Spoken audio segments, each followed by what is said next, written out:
La plupart des gens ne connaissent pas ces astuces, mais elles sont tellement géniales que tout le monde devrait vraiment les connaître. Tu découvriras dans cette courte vidéo comment elles fonctionnent et comment elles peuvent t'aider énormément au quotidien. Prépare-toi à découvrir des secrets insaisissables. Savais-tu que si tu as étalé du ketchup ou de la mayo sur une surface, tu ne dois jamais l'essuyer avec un essuie-tout car tu ne ferais que l'étaler davantage? Au lieu de cela, tu as besoin d'une planche à pain en plus d'une serviette en papier. Place celle-ci autour de la planche, comme tu peux le voir ici chez moi. Maintenant, tu devrais t'approcher de la tâche et pousser la planche à pain vers l'avant tout en tirant la serviette en papier vers l'arrière. Car alors, comme tu as pu le voir ici, tu peux facilement essuyer toute la tâche. Et si tu dois utiliser ton mixeur un peu plus longtemps, mais que tu n'as pas de robot ménager pour que cela se fasse tout seul, il te suffit de faire ce qui suit.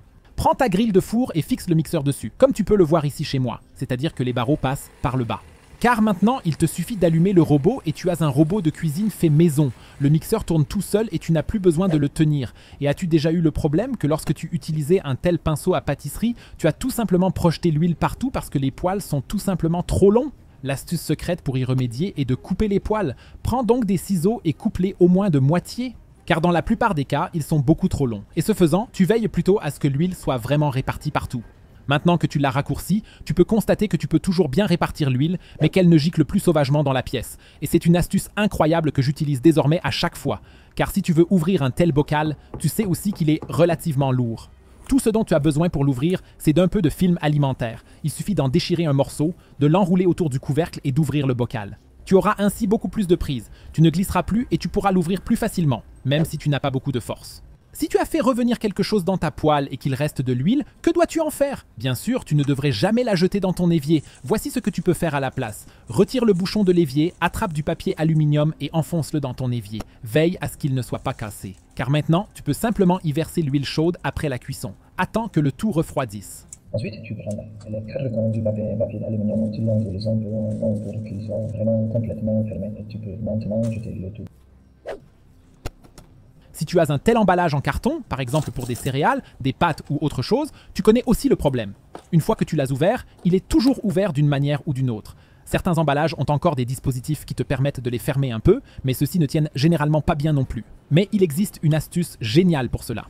Pour cela, tu dois d'abord presser les deux languettes extérieures une fois vers l'intérieur, puis le côté le plus court également vers l'intérieur. Appuie maintenant au milieu des deux coins vers l'intérieur, de sorte que tu puisses les presser un peu ensemble, comme tu le vois ici. Il ne te reste plus qu'une étape pour fermer complètement l'emballage. Il te suffit maintenant de glisser l'autre languette dans la fente arrière.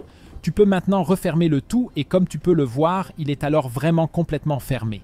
Et même si nous le renversons, rien ne peut plus tomber. Et tu peux également l'ouvrir très facilement. Avec cette astuce, je me suis demandé pourquoi je n'y avais pas pensé avant. Car si tu as fait cuire des pâtes ou autre chose, tu connais aussi le problème de vouloir vider l'eau. Si tu tiens le couvercle un peu de travers, tu risques de te brûler ou le couvercle peut retomber immédiatement dans la casserole ou pire encore, il peut tomber pendant que tu déverses le tout. Pourtant, tout ce dont tu as besoin pour remédier à ce problème est un cure-dent. Introduis-le sur le côté de la casserole, le couvercle est maintenant bien fixé et tu peux basculer le tout très rapidement et facilement, puis retirer le cure-dent. Et voilà, tu n'as fait que déverser l'eau avec succès. Si tu as de tels sachets dans ton congélateur, ne les coupe jamais sur toute leur longueur. Au lieu de cela, tu devrais y découper un petit U. Cela signifie que les coins à droite et à gauche restent longs et que tu ne coupes un petit coin qu'au milieu, comme tu peux le voir ici.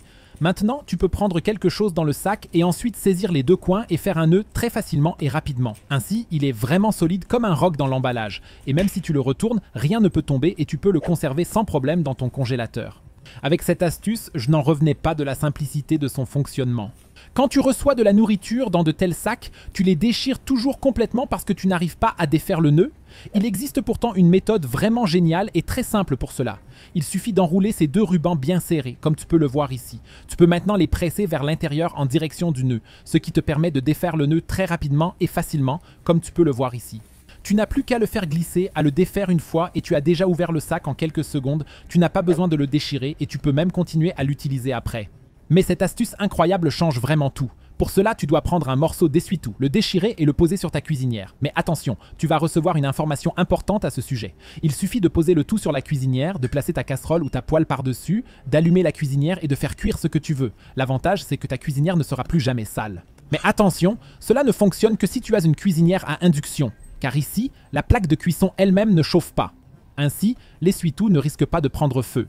À la fin, tu peux simplement retirer ton plat du feu, enlever l'essuie-tout et, comme tu peux le voir dans mon cas, il n'a même pas brûlé. Cela peut être très utile, surtout si tu fais revenir quelque chose, car toute la saleté reste sur le torchon et non plus sur la cuisinière. Ainsi, tu n'auras plus jamais à le nettoyer. Si tu veux utiliser un pot de crème fraîche, un pot de yaourt ou un pot de fromage blanc pour cuisiner, tu connais aussi le problème. Tu n'as pas envie de vider tout le contenu à la cuillère car c'est très pénible, mais quand tu le renverses sur le pot, il ne sort tout simplement pas. Tout ce que tu as à faire, c'est de prendre un couteau ou un autre objet pointu et de faire un tout petit trou dans le fond. Il te suffit maintenant de l'incliner pour faire sortir tout son contenu. Il n'en reste qu'une petite quantité en haut du gobelet, mais le gobelet lui-même est vide et tu n'as plus besoin de le vider à la cuillère. Et à 90%, tu as toujours mal ouvert les paquets de pâtes. Si tu les as simplement déchirés sur le côté, ou comme tu peux le voir ici chez moi, tu connais aussi le problème. Le sachet est ensuite généralement un peu abîmé. Tu ne peux plus le fermer correctement. C'est pourtant beaucoup plus simple. Attrape simplement l'emballage de pâtes et frappe-le violemment d'un côté sur la table. Comme tu peux le constater, les pâtes sont ainsi ouvertes sur toute leur longueur et l'emballage ne se déchire plus. Tu peux donc les refermer très facilement à tout moment. Savais-tu d'ailleurs qu'il y a 8 endroits où tu ne dois jamais utiliser de mouchoirs en papier car ils font plus de mal que de bien ? Dans la vidéo que tu vois maintenant à l'écran, je te montre quels sont ces endroits. Clique directement dessus.